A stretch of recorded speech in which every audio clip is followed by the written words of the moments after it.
Hello everyone, welcome to Abhipedia. My name is Ankur Sharma. आज हम और एमसीक्यूज करेंगे और जो एमसीक्यूज का हमारा टॉपिक रहेगा दैट इज जर्नल।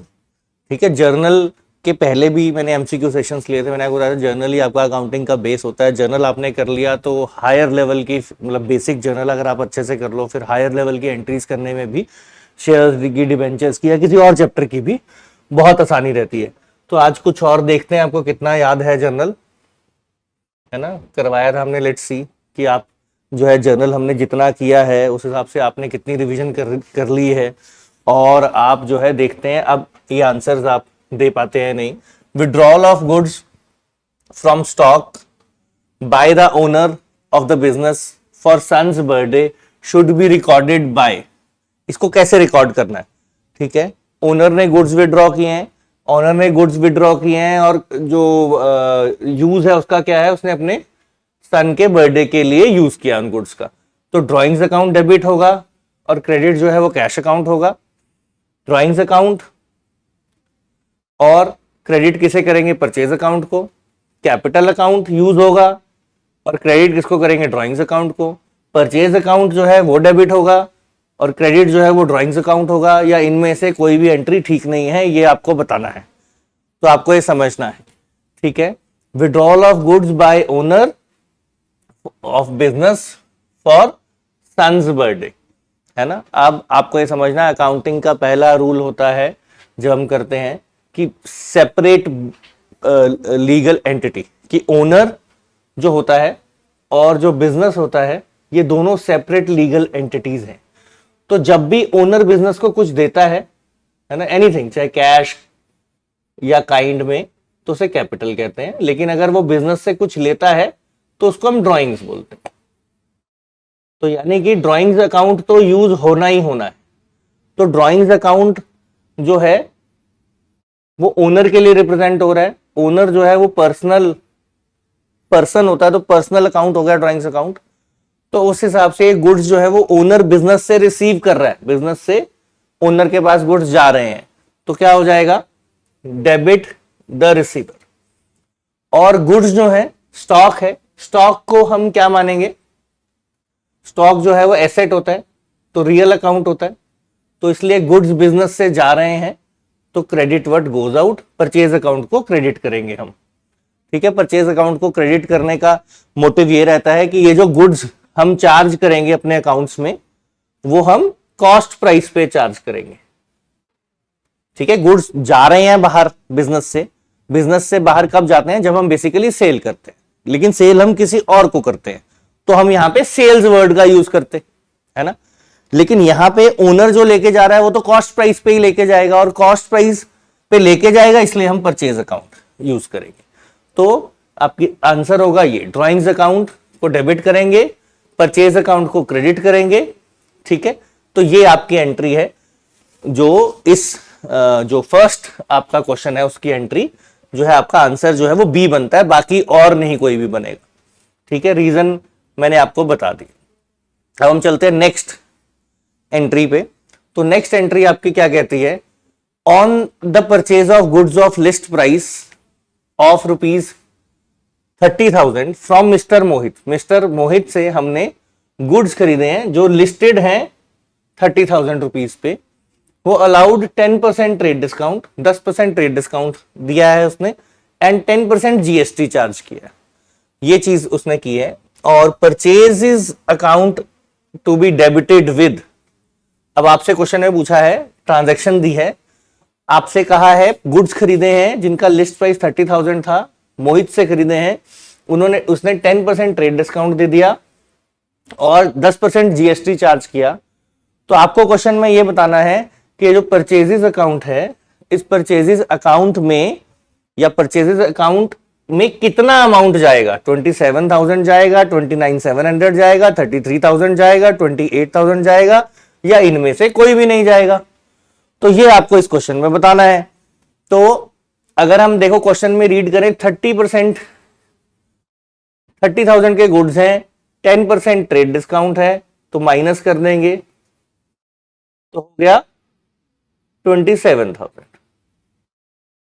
अब 27,000 के हम परचेजेस करेंगे, क्योंकि जीएसटी जो है वो तो सेपरेट नोट होता है, 10% जीएसटी भी है, इस पे 10% निकालोगे तो 2700 जो है वो जीएसटी भी आएगा, चाहे वो फिर आईजीएसटी हो, चाहे वो मतलब इंटरस्टेट ट्रांजैक्शन वाला आईजीएसटी हो, ठीक है, चाहे वो इंट्रा स्टेट, एक ही स्टेट के अंदर या यूनियन टेरिटरी के अंदर हो, तो उसमें सीजीएसटी और एसजीएसटी दोनों लगते हैं ना, वो कुछ भी हो, कैसे भी हो, वो ये तो अलग से नोट होता है ना, तो ये अलग से नोट होगा 27। तो आपको क्वेश्चन में सिर्फ ये पूछा है कि परचेज अकाउंट में कितना जाएगा, तो परचेज अकाउंट में कितना जाएगा, 27,000 जाएगा, ठीक है। जीएसटी जो है वो अलग से रिकॉर्ड होगा, मतलब एंट्री एक ही करेंगे, ऐसे हो जाएगा परचेज अकाउंट डेबिटेड, है ना, फिर आपका जो भी जीएसटी है वो डेबिट हो जाएगा, फिर उसके बाद जो है मोहित का नाम आ जाएगा,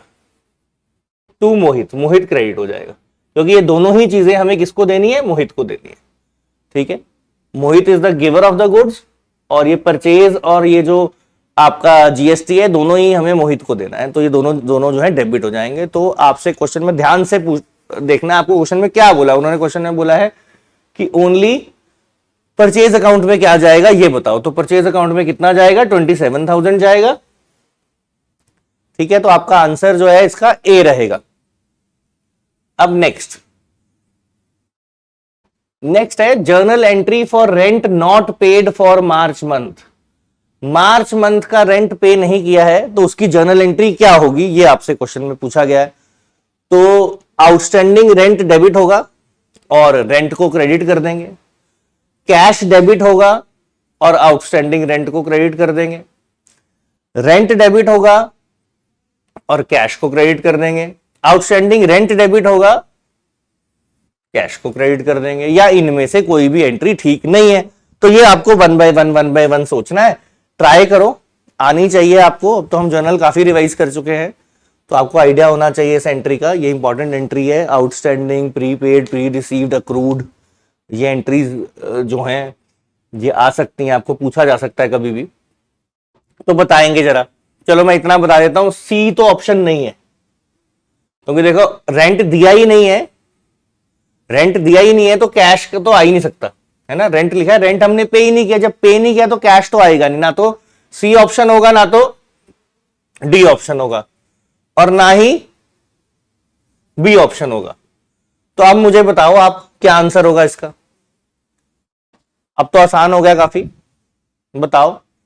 देखो रूल लगाना है हमने, कैसे लगाना है, आउटस्टैंडिंग रेंट जो है हमने पे नहीं किया, due but not paid, future में पे करना है, तो वो लाइबिलिटी हो गई, तो लाइबिलिटी हो गई तो वो एंट्री में क्रेडिट में आएगी। Outstanding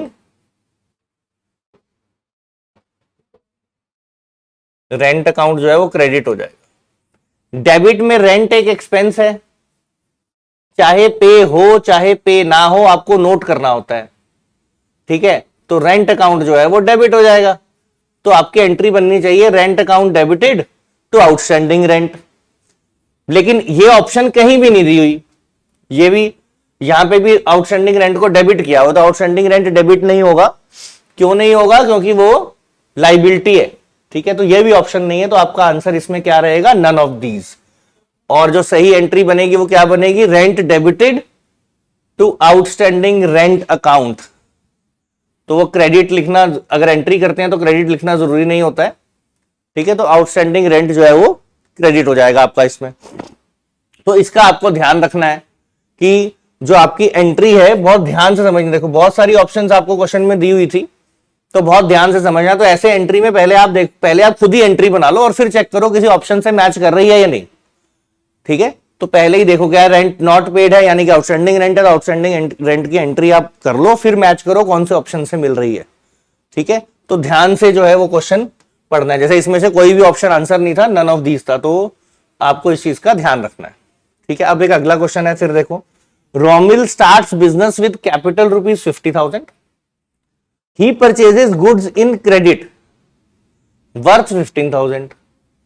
These transactions can be expressed in an accounting equation as, मतलब आपको ऑप्शन दे रखे हैं 5, इन पांचों ऑप्शन में से आपको यह बताना है कि आप किस तरह से इसको अकाउंटिंग इक्वेशन में प्रेजेंट कर सकते हैं, ठीक है। देखो अगर आपको जर्नल अच्छे से आता है तो अकाउंटिंग इक्वेशन वेरी इजी होती है, दो इफेक्ट्स ही नोट करने हैं आपको अकाउंटिंग इक्वेशन, तो आई होप आपको मालूम है, ये भी इस पे भी हमने एक क्लास लगाई थी, एमसीक्यूज किए थे। तो asset is equal to liability plus capital होती है। तो आपको देखना है कि ये जो दो ट्रांजैक्शंस हैं इनमें से कौन सी बेस्ट ऑप्शन है जो इनको रिप्रेजेंट करती है। ठीक है, आप देखो पहली ऑप्शन है Romil started with business with capital 50,000, यानी कि उस केस में 50,000 कैपिटल में चला गया और 50,000 आपका एसेट में आ गया और यहां पे नील है। तो ऐसे करके पहली जो इक्वेशन है उसका पहला जो ट्रांजैक्शन है उसका इफेक्ट ऐसा होगा। दूसरे में कहता है उसने गुड्स खरीद ली उधार पे, यानी कि स्टॉक आ गया, तो स्टॉक भी एसेट होता है, तो इसी में ऐड हो जाएगा स्टॉक, तो 65,000 का तो स्टॉक हो गया। अब क्योंकि उधार पे खरीदा है, उधार पे खरीदा है मतलब कि फ्यूचर में आपको क्रेडिट पे खरीदा है, तो फ्यूचर में आपको क्या करना है, फ्यूचर में उसकी पेमेंट करनी है।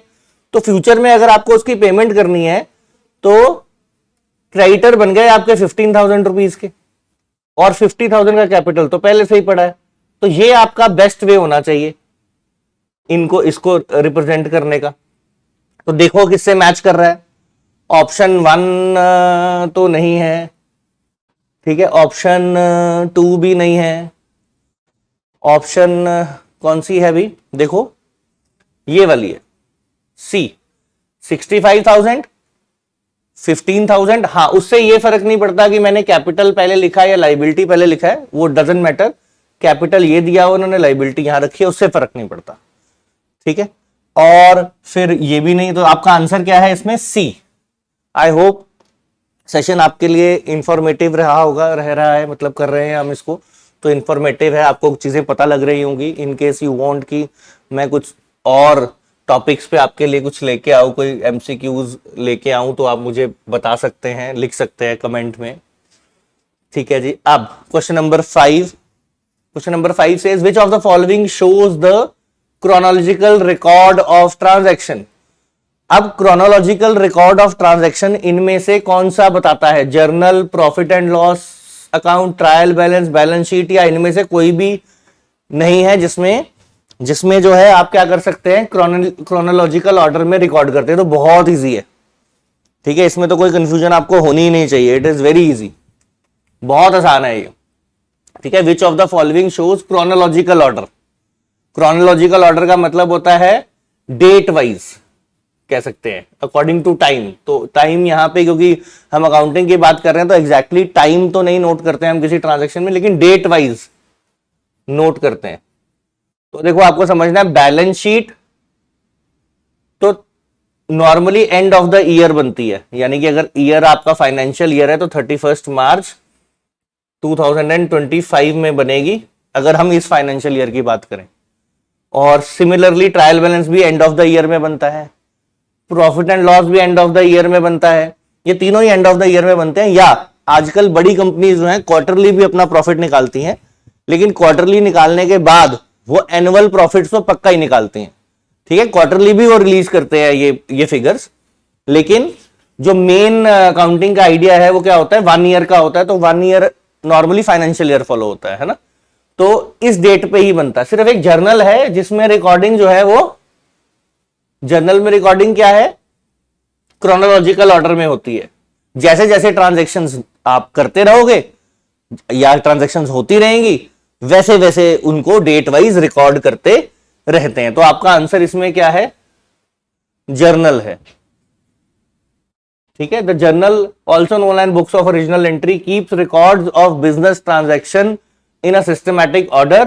Transactions are recorded in the journal in chronological order, that is as they occur one after the other. तो वैसे ही उनको रिकॉर्ड कर दिया जाता है। तो ये आपकी जो है जो लास्ट जो है, तो आपको ध्यान रखना है जर्नल में क्रोनोलॉजिकल ऑर्डर होता है, लेकिन जो बाकी फाइनेंशियल स्टेटमेंट्स होती हैं वो पर्टिकुलर डेट पे ही बनती हैं और normally end of the year बनती हैं। या बहुत ज्यादा बड़ी कंपनीज जो हैं वो आजकल क्वार्टरली भी अपने प्रॉफिट्स रिलीज करती हैं, तो वो क्वार्टरली भी बना लेती हैं, लेकिन एनुअल तो बनाना कंपलसरी है, क्वार्टरली उनकी मर्जी है। ठीक है, which of the following is correct, इनमें से कौन सी स्टेटमेंट करेक्ट है। तो अगर आप ध्यान से देखो, ये प्रॉफिट या लॉस के बारे में कोई स्टेटमेंट है, ठीक है, अब ये कुछ closing capital, additional capital, drawings, opening capital ऐसा करके कुछ दिया हुआ है। तो अगर तो आपको इनके बैलेंस शीट अगर आप बनाते हो, तो अगर आपको ध्यान हो तो बैलेंस शीट में जब हम यहां पे करते हैं तो सबसे पहले यहां पे ओपनिंग कैपिटल लेते हैं। ठीक है, कैपिटल लेते हैं ओपनिंग, फिर इसमें प्लस करते हैं एडिशनल कैपिटल, फिर इसमें माइनस करते हैं ड्रॉइंग्स, है ना। आई थिंक यही 3-4 चीजें दी हुई हैं। हाँ जी, और फिर यहां जो कैपिटल आता है इसको हम बोलते हैं क्लोजिंग कैपिटल। ठीक है, तो अब आपको देखना है आपको, अच्छा सॉरी, इसमें प्रॉफिट भी आता है ना, और नेट प्रॉफिट भी यहां ऐड करते हैं, प्लस नेट प्रॉफिट। फिर ये सब करने के बाद जो यहां बाहर आता है वो क्लोजिंग कैपिटल होता है। अगर लॉस हो तो उसको माइनस कर देते हैं ना। तो आपको ये बताना है, अब क्वेश्चन में आपको बोला है ये नेट प्रॉफिट निकालने को बोला है और बाकी सारी चीजें आपको यूज करनी है। तो आपको इसको रीअरेंज करके ये चेक करना पड़ेगा कौन सी स्टेटमेंट जो है वो सही है। तो हम क्या करते हैं, हमारे अकॉर्डिंग जो है, इसके अकॉर्डिंग जो स्टेटमेंट हम यहां से नेट प्रॉफिट की निकालने की कोशिश करें, तो नेट प्रॉफिट कैसे होगा, देखो नेट प्रॉफिट अगर इसकी बात करें तो कैसे है ये, opening capital plus additional capital minus drawings, है ना, plus net profit is equal to closing capital. Closing capital ये इक्वेशन बनती है। अब हमें नेट प्रॉफिट को एक तरफ ले जाना है और नेट प्रॉफिट को इसी तरफ रखना है और बाकी सब चीजें उधर लेके जानी है। ठीक है, सिंपल सा काम करना, सिंपल सा मैथ्स है। ठीक है, आपको आता होगा तो क्या करेंगे, देखो उधर ले जाएंगे तो उधर जाके क्लोजिंग कैपिटल माइनस हो जाएगा, एडिशनल कैपिटल माइनस हो जाएगा, ड्रॉइंग्स प्लस हो जाएगी। तो देखो कौन सा फॉर्मूला है, देखो क्लोजिंग कैपिटल का ये भी फॉर्मूला बन रहा है, ये भी फॉर्मूला बन रहा है और ये भी फॉर्मूला बन रहा है। तो सबसे पहले ले जाते हैं क्लोजिंग कैपिटल में जो है, उधर जाके एडिशनल कैपिटल क्या होगा, देखो क्लोजिंग कैपिटल क्या फॉर्मूला बन जाएगा आपके, minus additional capital plus drawings minus opening stock, ये हो जाएगा जब ये उधर चली जाएंगी चीजें। अब देखो कौन सी ऑप्शन है जो इससे मैच कर रही है, closing capital plus additional capital, नहीं ये तो नहीं है। फिर क्लोजिंग कैपिटल माइनस ड्रॉइंग्स, ये भी नहीं है। Closing capital plus drawings made minus additional capital minus opening stock, ये वाली ऑप्शन बन रही है डी वाली। तो इसको आप क्या करेंगे, इसको आप टिक कर देंगे। तो इसके लिए आपको ये बैलेंस शीट, देखो बैलेंस शीट में हर बार जब भी फाइनेंशियल स्टेटमेंट बनाते हो तो आप यही चीज को यूज करते हो। तो इसी चीज को देखो तो मैथमेटिकल फॉर्मूला इसका ऐसे बनता है, opening plus additional minus drawing plus net profit is equal to closing capital, ऐसे बनता है। तो इसमें से जो भी चीज बोली, अब इसमें नेट प्रॉफिट बोला था, कोई बात नहीं, नेट प्रॉफिट हमने इधर रखा, बाकी चीजें उधर ले गए। अगर ड्राइंग्स बोला होता तो फिर तो भी उसी हिसाब से ड्राइंग्स को इंटरचेंज करके हम अपना फॉर्मूला बना लेते। तो हमारा इसके हिसाब से प्रॉफिट निकालने को बोला था, तो प्रॉफिट हमारा यहां पे आ जाएगा। डी ऑप्शन जो है that is the right option. ठीक है, आई होप क्लियर है आपको। अब नेक्स्ट पे चलते हैं। Received first and final dividend of 70 paisa in a rupee from the official receiver of the mister Akshit who owed us ₹10,000। अब ये समझना है हमें क्या हुआ, ये मिस्टर अक्षित जो है ये इंसॉल्वेंट हो गया होगा। जब ये इंसॉल्वेंट हुआ तो उसका जो ऑफिशियल रिसीवर होता है, जो सारा हिसाब किताब बनाता है, उसने बोला, उसकी तरफ से आपको कितना मिला, आपको मिला 70 पैसे इन अ रूपी। मतलब ₹1 अगर उसने अगर आपको देना है तो उसमें से आपको 70 पैसे ही मिले, 30 पैसे नहीं मिले। ठीक है, तो जो नहीं मिले उनको बैड डेट कहते हैं, जो मिल गए वो कैश रिसीव्ड हो गया। ठीक है, अब आपको देखना है कि नीचे ऑप्शन क्या दिया हुआ है। मतलब ये जो नहीं मिला 10,000 का 70 पैसा होगा 7,000, ये तो मिल गया, कोई दिक्कत नहीं है। लेकिन जो नहीं मिला वो 3,000 रुपए। अब क्वेश्चन में देखना आपको किस तरह से, मतलब क्या बोला हुआ है इस एंट्री में से। ये जो इंसॉल्वेंट हो गया बंदा, तो इसमें से जो मिल गया वो 7,000 है, जो नहीं मिला वो 3,000 है, और टोटल जो मिलना था वो 10,000 है। तो आपको देखना है कि किस हिसाब से ये नीचे ऑप्शंस दी हुई है। Discount allowed B debited with rupees 3000 ऐसा होगा। Bad debt recovered debited with 7000 ऐसा होगा। बैड डेट क्रेडिटेड विद 3000 ऐसा होगा। बैड डेट डेबिटेड विद 3000 ऐसा होगा, या अक्षित विल बी डेबिटेड विद 3000 ऐसा होगा। इनमें से कौन सी ऑप्शन जो है वो सही है? देखो डिस्काउंट की तो बात है ही नहीं, इंस्टॉलमेंट हो गया, वो पैसे हमारे दे नहीं पा रहा, तो कोर्ट से डिसाइड हुआ कि भैया जो मिल रहा है वो ले लो, तो डिस्काउंट तो दिया नहीं हमने उसको, देखो कैंसिल है। ना ही ये बैड डेट रिकवर्ड है। बैड डेट रिकवर्ड तो होता है कभी पहले जो है लॉस हो गया था, हमें बैड डेट हो गए थे और वो अब किसी ने हमें वापस कर दिया, तो ये भी नहीं है। अक्षित को डेबिट तो करेंगे नहीं, क्योंकि है तो वो गिवर ही, चाहे वो लॉस दे रहा है हमें, है ना, चाहे अक्षित हमें लॉस दे रहा है 3000 रुपीज का, चाहे वो हमें क्या दे रहा है, चाहे वो हमें कैश दे रहा है 7000 मिल रहा है, मतलब थ्रू ऑफिशियल रिसीवर, दे तो अक्षित ही रहा है एक्चुअल में, बुक्स में तो हमारे अक्षित ही नोट है, तो उसके अकाउंट में तो 10,000 आएगा, और क्योंकि उसने देना है तो पूरा 10,000 आएगा। ठीक है, 10,000 ड्यू था तो क्रेडिट में आएगा, क्रेडिट द गिवर 10,000। ठीक है, तो बेसिकली इसकी एंट्री ही मैं पहले आपको बता देता हूं, इसकी एंट्री क्या होगी, बैड डेट डेबिट हो जाएंगे, कैश भी डेबिट हो जाएगा। ठीक है, बैड डेट में आएगा 3000 जो नहीं मिला, कैश में आएगा 7000। ठीक है जी, और टू अक्षित में आ जाएगा 10,000 टोटल। तो इसके हिसाब से जो ऑप्शन बन रही है वो ये वाली बन रही है, I think, bad debt to be debited, क्योंकि बैड डेट लॉस है तो डेबिट होगा, कैश रिसीव कर रहे हैं हम, debit what comes in, bad debt loss है तो डेबिट ऑल लॉसेस, तो उसके अकॉर्डिंग जो ऑप्शन बन रही है वो ये वाली बन रही है, एक जो सही है, bad debt account to be debited with rupees 3000, तो इसका आंसर आपका रहेगा डी। ठीक है जी, next, which of the following is a cash transaction, इनमें से कौन सी है जो आपकी क्या है, कैश ट्रांजैक्शन है, इनमें से कौन सी है, which of the following is a cash transaction. तो पहला, goods sold 30,000, sold goods to mister Ramit 50,000, sold goods to mister X on account, amount नहीं दिया वो मैटर नहीं करता, ठीक है, हमें सिर्फ यही बताना है कि कौन सी कैश ट्रांजैक्शन है, और फर्नीचर सोल्ड 30,000, या ए और सी दोनों ही हैं। देखो करो आंसर, देखते हैं कौन कर पाता है, किसका जो है वो मैच करता है, देखते हैं आंसर।